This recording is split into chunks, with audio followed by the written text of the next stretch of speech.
Tonight I sit down with Johnny Reed and Gavin Brivik, two music composers for the independent film market, to discuss how they broke into composing music for film and where they're planning on going from here. The reels are rolling here on Upstart Film.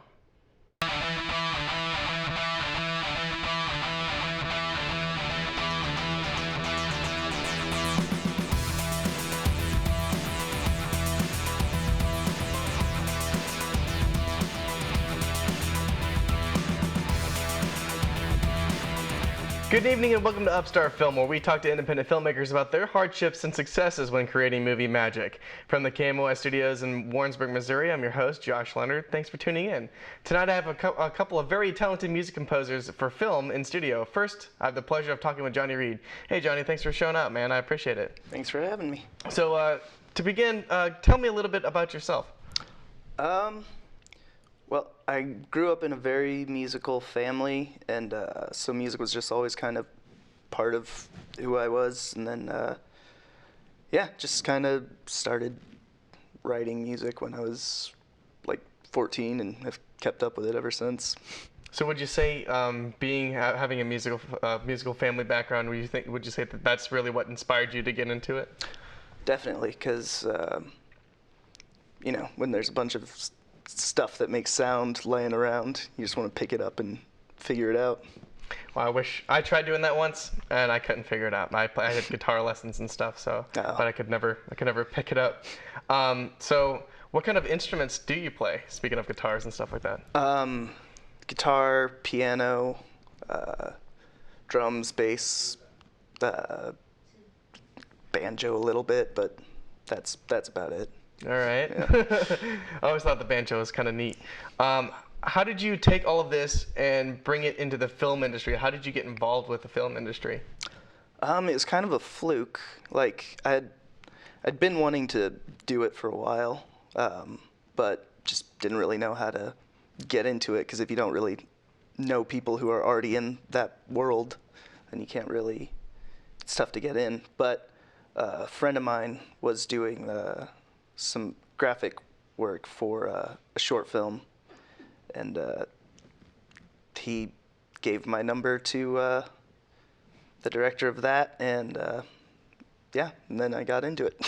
So what kind of projects have you worked on so far? I worked on a few short films, have done a couple of like 48-hour film festivals, and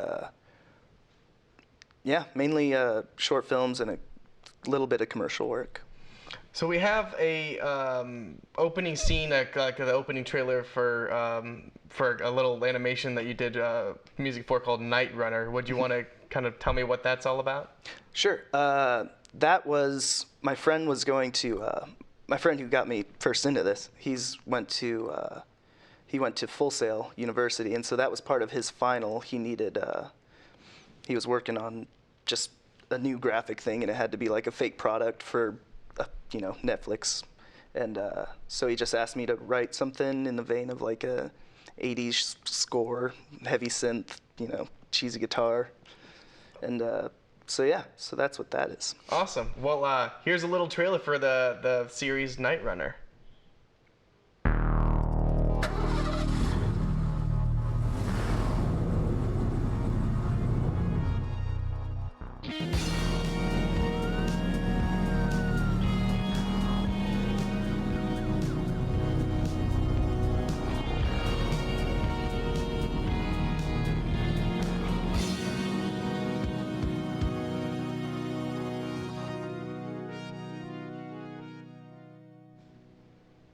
All right, so there's the, I guess, fake trailer for the series Night Runner. It's too bad, because I really liked the animation and the music for that. So like, I know there's a bunch of different types of music for 80s films, and I'm a huge fan of, like, especially 80s music and 80s film, especially in film. So like, what inspired you? What was your inspiration going into making that? Honestly, not a lot of like 80s composers, but a lot of modern like musicians who sound 80s and are kind of going for that sound. Like the soundtrack for Drive was a big influence. Soundtrack for Only God Forgives, which are both done by Cliff Martinez. And so those were both pretty big inspirations for what I was trying to convey with that. So is there anything else that you've done for your friend that's at Full Sail, or is this kind of like one of the first thing you did for him? Pretty much all throughout when he was working on his degree, I was working on, if he was doing something and needed an original piece of music, he just hit me up and be like, hey, I need something like this. This is a commercial for like a overfishing or water conservation. And so, like an informational thing. So it was a good way to kind of do different types of music. And since I've known him for a long time, he was very brutal if something didn't work.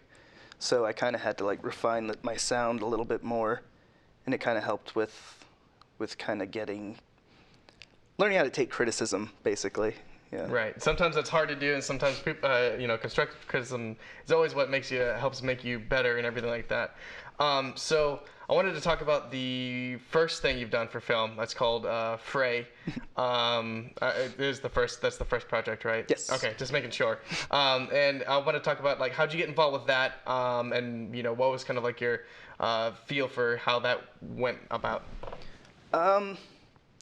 Well, for that, like, since it was kind of my first thing, I really wanted to like get into it, like when it was being shot and everything.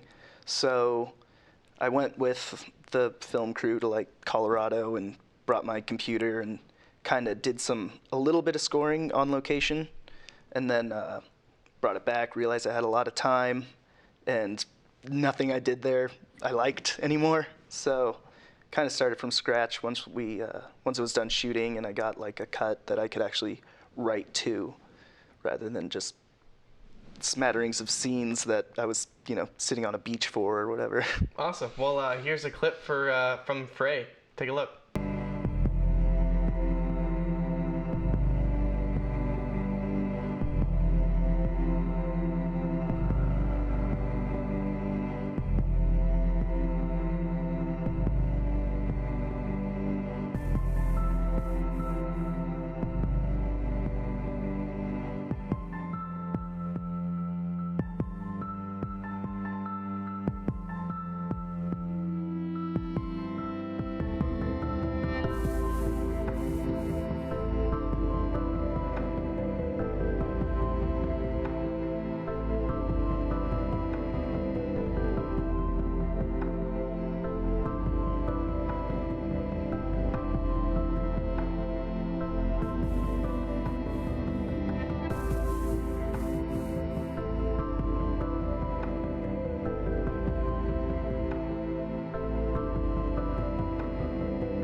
All right, so that was a clip from Fray. I really enjoyed the music. It was very,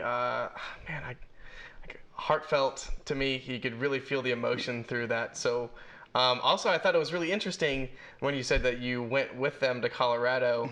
How did you get involved with this crew? And then we'll go into a little bit more detail about you going into Colorado. But how did you get involved with this crew?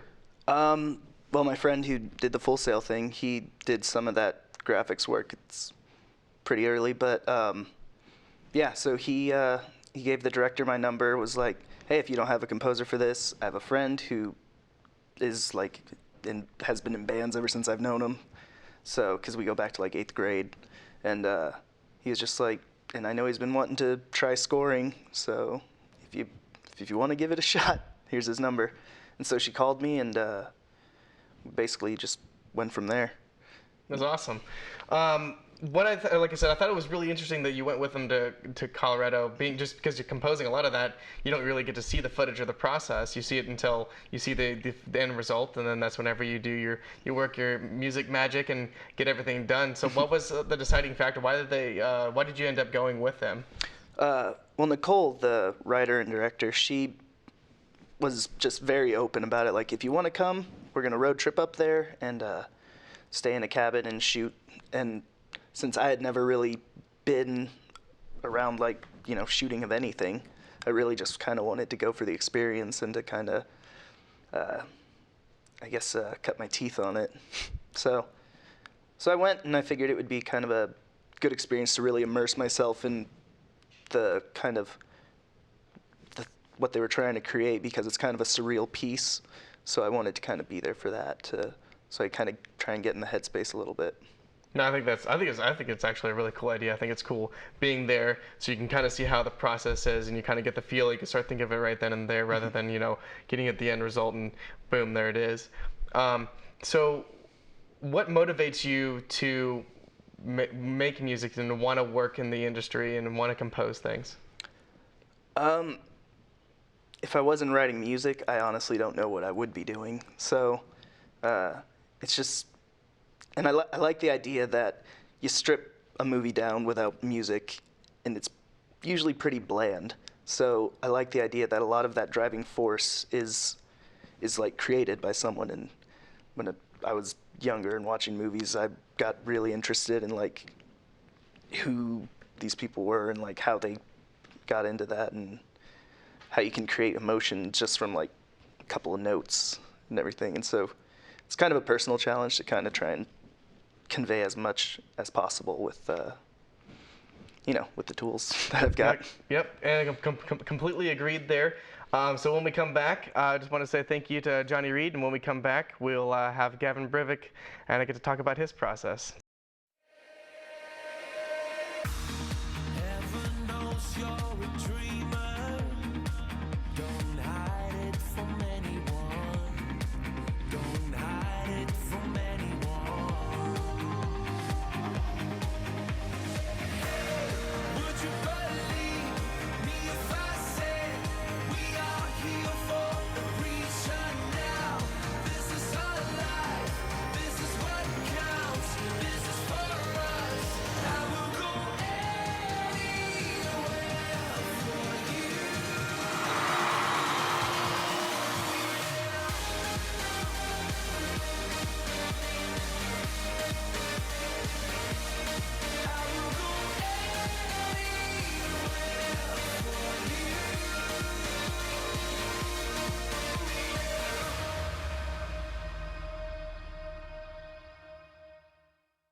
When it became time for me to retire, I decided I wanted to move to a smaller community in central Missouri.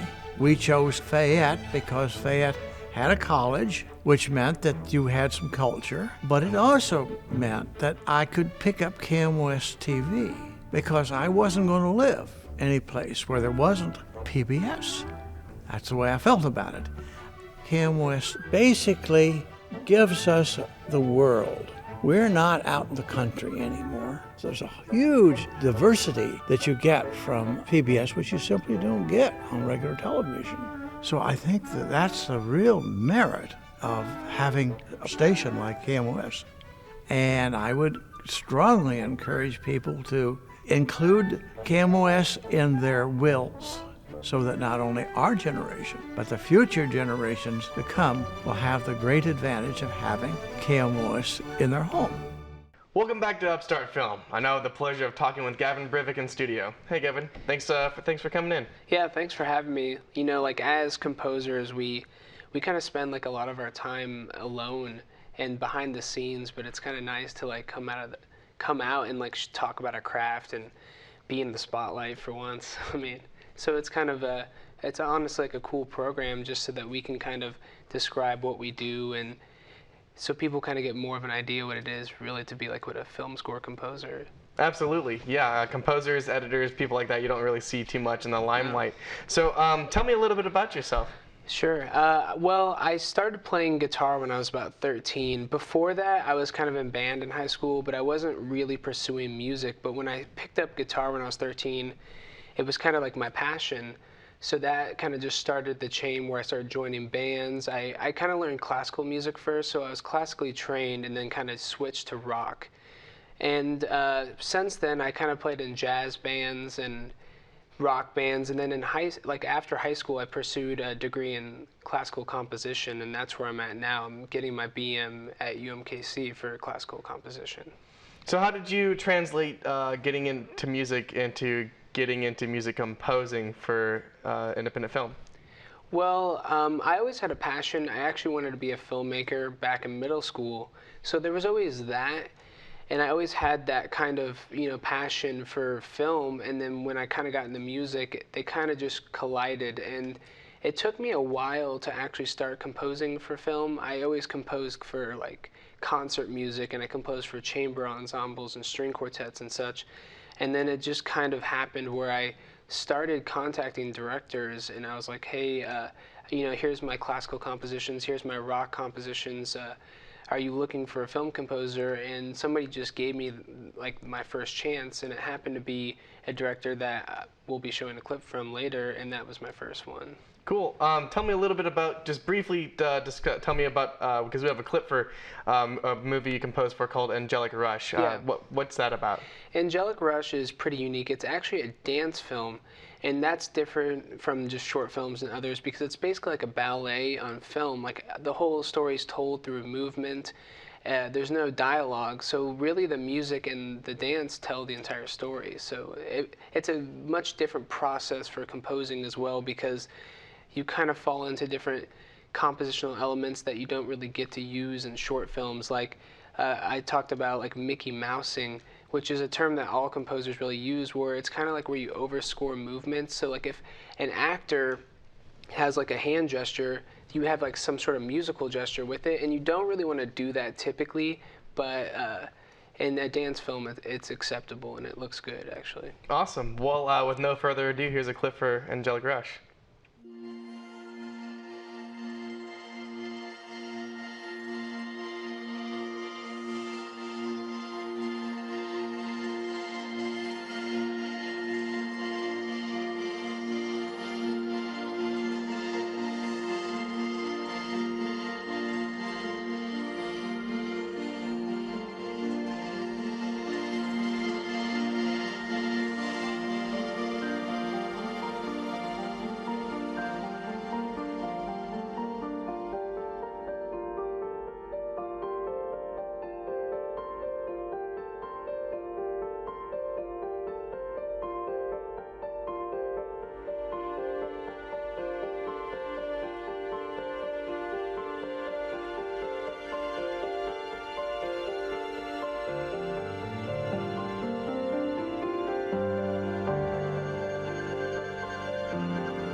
So there's a clip for Angelic Rush. You could definitely tell, see what Gavin was talking about when it came to the Mickey Mousing of the movements and how everything played and all that kind of stuff. So my next question for you is like, how long did it take you to score an 11-minute film that's just strictly based on music? Well, she gave me the film 3 days before, and she's like, if you can do this, then we would, like, she offered, like, like a payment and everything, and she's like, if you can finish it, you'll get paid, and if not, we have a backup option. And it was kind of like a challenge, and I was like, you have 3 days, and I'm still going to school for full time, and I work as well. So I just pulled all-nighters and didn't really sleep for 3 days and finished it. And like with that, the musical style is kind of minimalistic. Like people might think Philip Glass or Terry Riley or Steve Reich when you listen to that. And it's kind of in that vein, and it helps, honestly, to compose music that is 11 minutes long of kind of minimalistic textures. So. Awesome. All right, so we're going to switch gears here. Sure. We're going to go from, obviously, there's a completely other end of the spectrum when it comes to composing. I'm going to talk a little bit about Captives, Sure. which is a web series that's made by Baron Redman. How did you get involved with that? Well, Baron posted a casting call for the actors, and I honestly just replied to the casting call and just sent him my music. And I was like, "Hey, do you need a composer? I know you're looking for actors and actresses." And he checked out my stuff, and we started talking. And then he kind of did this thing where he was like, "I like your music, but I want you to write me a new piece." And it was kind of like a little bit like an audition, and he kind of described what he wanted, and this was kind of to see if I could go to where he wanted musically. And I wrote the piece, and then we met for coffee, and it just kind of went from there. Cool. So, excuse me. Like I said, it was a lot different from the other piece that we just saw. Sure. So, like, how did you change this up? Like, what was the vibe that you wanted to give for Captives? Well, Captives is really like a psychological thriller. So it has vibes, and I listen to just different music. Like, I kind of started listening to scores for just like Hans Zimmer and composers like that, because Baron's very inspired by those composers, and he also puts in a lot of temp tracks. So I started listening to these composers and getting an understanding of what musical tools they use, and started applying them to my own voice, and that's basically where we went from Captives. Awesome. Well, actually, we have a clip from Captives, and you can see the intensity build. Here it is. Tell me where you got these.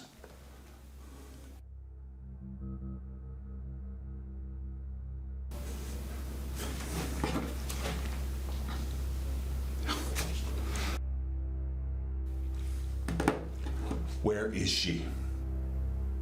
She is in a place where things may be forgotten. Appropriate enough, don't you think? I mean, how long before all of you forget her? I told you, no games. Now, if you have any hope of any leniency, you'll tell me where she is, and you'll tell me now. Hope? What point is there in that? I don't know what kind of a death wish you have, but I'm in no mood. You tell me where she is. Getting the chills because of the intensity, and I definitely could feel the Hans Zimmer inspiration with that, and it was really good. What's it like working with different directors? Like you said, the first project they said, here, you will pay you or not, depending on how quick you do, and then you work with Baron for this one. Kind of compare and contrast on like working with different people when it comes to composing. Well, when it comes to Baron's very specific, and he also has an amazing ear for musical drama. So I feel like he's really specific, and we can kind of collaborate a lot easier because he's really good at communicating the emotions he feels. Like, as a composer, the most helpful thing we can get from a director is really the emotions that need to be portrayed, and whose perspective. Are you portraying the audience's perspective, or are you portraying the character's perspective?